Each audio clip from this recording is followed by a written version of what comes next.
اور وہ بیچ راستے میں ہی کہیں غائب ہو جائے گا، لیکن ایسا نہیں ہوا اور وہ بہت دور تک ہمیں ساتھ لے کر آیا، جہاں ایک جھونپڑی نما کمرہ بنا ہوا تھا جس میں آگ جل رہی تھی۔ اس نے ایک پتیلے میں پانی گرم کیا اور ہمیں قہوہ بنا کر پلایا۔ کافی دیر ہم اس کے ساتھ اسی جھونپڑی میں بیٹھے رہے، لیکن یہاں پر سونے کے لیے صرف ایک ہی انسان کی گنجائش تھی، کیونکہ یہ جھونپڑی بہت ہی چھوٹی تھی۔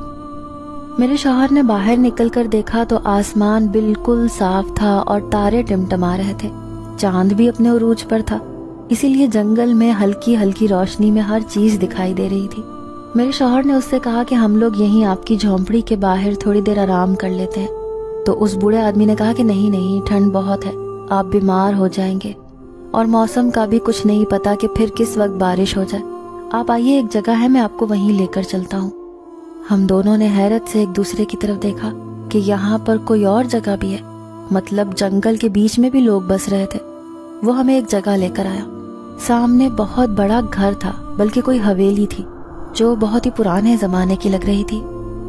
اس شخص نے اس حویلی کا دروازہ کھولا اور اندر رکھی ہوئی مشعلیں روشن کرنے لگا۔ دیکھتے ہی دیکھتے اس نے پورا گھر مشعلوں سے روشن کر دیا تھا۔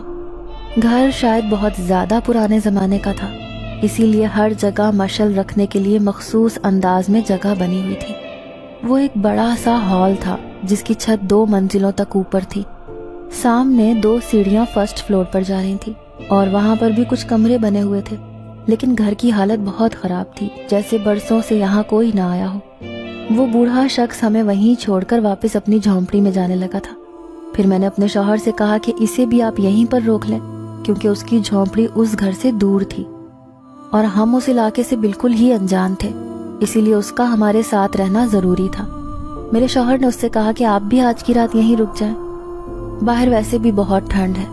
تو وہ ہنس کر بولا کہ یہاں رہتے رہتے ان موسموں کو برداشت کرنا آ گیا ہے، اگر آپ کو کسی چیز کا ڈر لگ رہا ہے تو میں یہاں رک جاتا ہوں۔